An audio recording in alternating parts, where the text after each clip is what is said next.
Hi, I'm Emma Thompson, and this is the story of how an abandoned farm turned me from the family disappointment into someone my greedy relatives couldn't ignore. Sometimes the greatest treasures are hidden in the places others consider worthless. I still remember the day of the will reading like it was yesterday. The mahogany-paneled law office felt suffocating as our family lawyer, Mr. Harrison, adjusted his glasses and began reading my parents' final wishes. The tragic car accident that took both of them had left a $50 million fortune to be divided between my sister Sarah and me. Or so I thought. To our beloved daughter Sarah, Mr. Harrison read, "We leave our investment portfolio, the family mansion, and all liquid assets." Sarah's perfectly lipsticked mouth curved into a triumphant smile. To Emma, he continued, his voice softening slightly, "We leave Grandpa Thompson's old farm property in Montana." The room fell silent. Then Sarah's laughter shattered it. "A farm?" she sneered, her designer bracelet jingling as she waved dismissively. "Oh, this is perfect." Little Emma always did prefer playing in the dirt to attending charity galas. I sat there, stunned. The 200-acre farm had been abandoned for 20 years, ever since Grandpa passed away. Dad had always called it worthless, refusing to even visit it.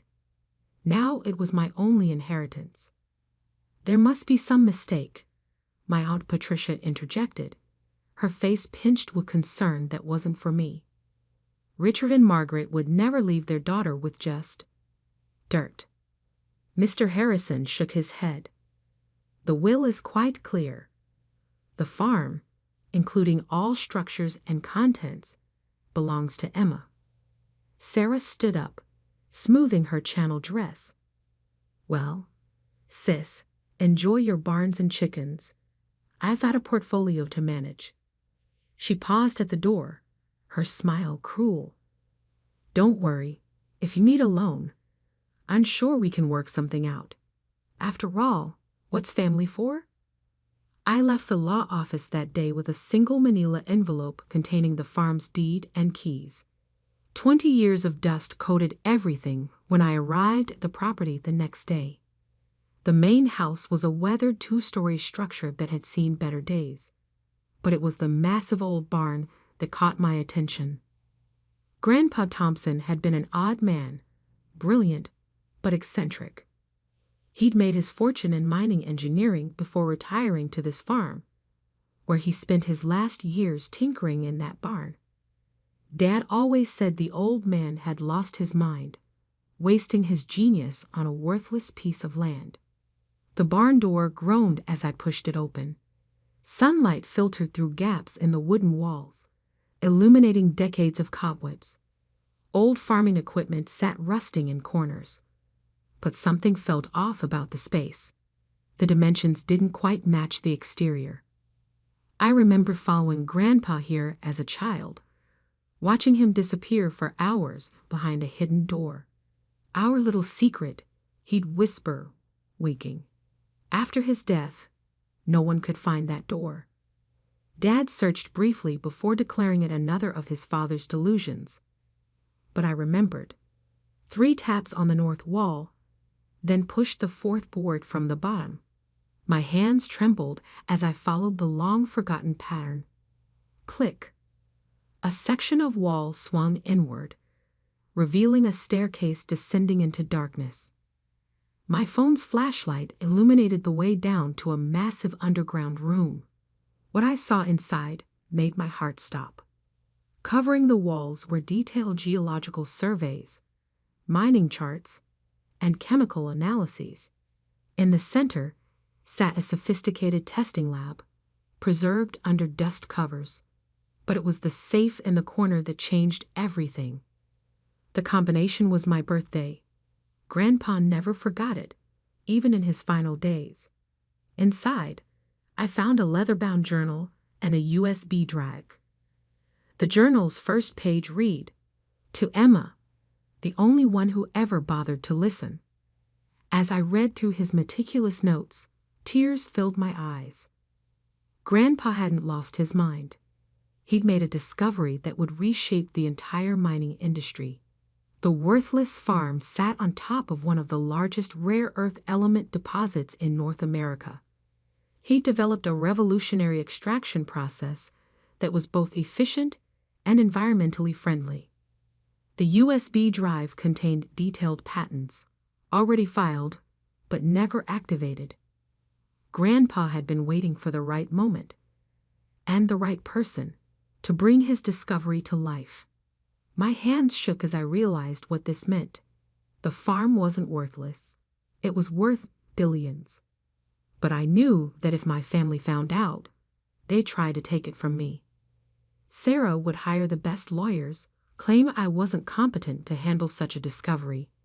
I needed to move carefully, protect myself before anyone realized what Grandpa had left me. I spent that night in the old house, reading through every page of his journal.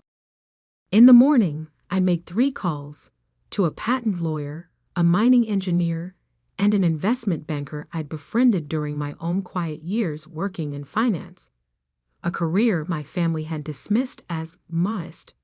"Keep this absolutely confidential," I told each of them. "I'm about to show you something that will change everything." Over the next 6 months, I worked in secret. While Sarah posted photos of her luxury vacations and charity galas, I assembled a team of the industry's best minds. The old barn became our command center, its hidden lab modernized with cutting-edge equipment. "These patents are revolutionary," Dr. Chen, our lead engineer, explained during one late-night session. "Your grandfather's extraction process could make rare earth mining both profitable and environmentally sustainable. Do you realize what this means?" I did. With the growing demand for rare earth elements in everything from smartphones to electric vehicles, we were sitting on a gold mine. Literally and figuratively.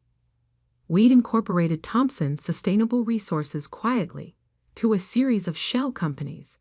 I used my savings from years of careful investing to fund initial operations. Every step was calculated to keep my family in the dark. Then came Sarah's wedding, a lavish affair at the family mansion. I almost didn't attend, but I knew my absence would raise questions. "Oh, Emma," Sarah exclaimed with false warmth when I arrived. "How's farming going?" Her new husband, a hedge fund manager, snickered. "It's quite educational," I replied mildly. "Actually, I've been meaning to ask, how's the tech sector of your portfolio performing?" Sarah's smile faltered slightly. "Why? Just curious. I heard rare earth element shortages are causing problems for manufacturers. Must be affecting stock prices." "I haven't checked recently," she admitted, clearly uncomfortable with her lack of knowledge. "You should look into it," I suggested, hiding my smile behind a champagne glass. The next morning, while Sarah jetted off to her honeymoon in the Maldives, we broke ground on our first extraction facility. By the time she returned 3 weeks later, Thompson Sustainable Resources had already secured contracts with 3 major tech manufacturers. The story broke in the Wall Street Journal. "Revolutionary mining company disrupts rare earth market." My phone exploded with calls from family members as our company's value soared past $1 billion in its first public trading day. "Emma," Sarah's voice was shrill when she finally reached me. "Why didn't you tell us? We're family." "Are we?" I asked quietly. I thought I was just the girl who got dirt for her inheritance. The next few weeks were chaos. Sarah and Aunt Patricia tried to claim that Grandpa's patents should have been part of the family estate. Their lawyers argued that I had concealed valuable assets. But Grandpa had planned everything perfectly. His will explicitly stated that all contents of the farm, including any intellectual property developed there, belonged to me. The hidden lab's existence proved he developed everything on the farm property. The final showdown came at an emergency family meeting called by Aunt Patricia. They all sat around the massive dining table in the mansion, the same table where they'd once mocked my modest career choices. "You have to understand," Sarah pleaded, her designer bracelets clinking nervously. "Dad would have wanted the family to share in this." I pulled out Grandpa's journal, opening to a marked page. "Dear Emma," I read aloud, "I'm leaving you this farm because you're the only one who saw its value beyond dollar signs. Your father and sister chase wealth, but you chased knowledge. That's why you'll succeed where they failed." The room fell silent. "You know what the difference is between us, Sarah?" I continued, closing the journal. "When you got the family fortune, I congratulated you. When I built something of my own, you tried to take it. We can work something out," she began, but I cut her off. "Actually, we can't, but I will give you some free advice. Invest in sustainable technology. Thompson Sustainable Resources is about to announce a major expansion." As I walked out of the mansion, Aunt Patricia called after me. "Your parents would be ashamed of how selfish you're being." I turned back one last time. "No, they'd be ashamed. They never saw what Grandpa saw in me. But that's their loss. Just like this company is your loss." Today, Thompson Sustainable Resources is valued at $12 billion. We're revolutionizing the mining industry while protecting the environment. The old farm has become a state-of-the-art research facility, though I kept the barn exactly as Grandpa left it, secret room and all. Sarah still tries to reconcile occasionally, usually when she needs something. Last month, she called about investing in our latest venture. I had my assistant direct her to our public investor relations line. The family mansion was recently put up for sale. Sarah's risky investments and lavish lifestyle had finally caught up with her. I bought it through a shell company and turned it into a science education center for underprivileged kids. Yesterday, I received an invitation to speak at my old high school's graduation ceremony. The topic? Finding value in unexpected places. I accepted immediately, already planning my speech. After all, sometimes the greatest fortune isn't what you're given, but what you discover when everyone else has stopped looking. As for the old farm, I still live in Grandpa's house, though I've renovated it thoughtfully. Every morning, I walk to the barn and tap that secret panel, remembering the man who saw past appearances to true value, both in the land and in me. They say success is the best revenge, but I've learned it's not about revenge at all. It's about proving that true worth isn't in what you inherit, but in what you create. And sometimes, the most valuable inheritance isn't money, it's the wisdom to see what others miss.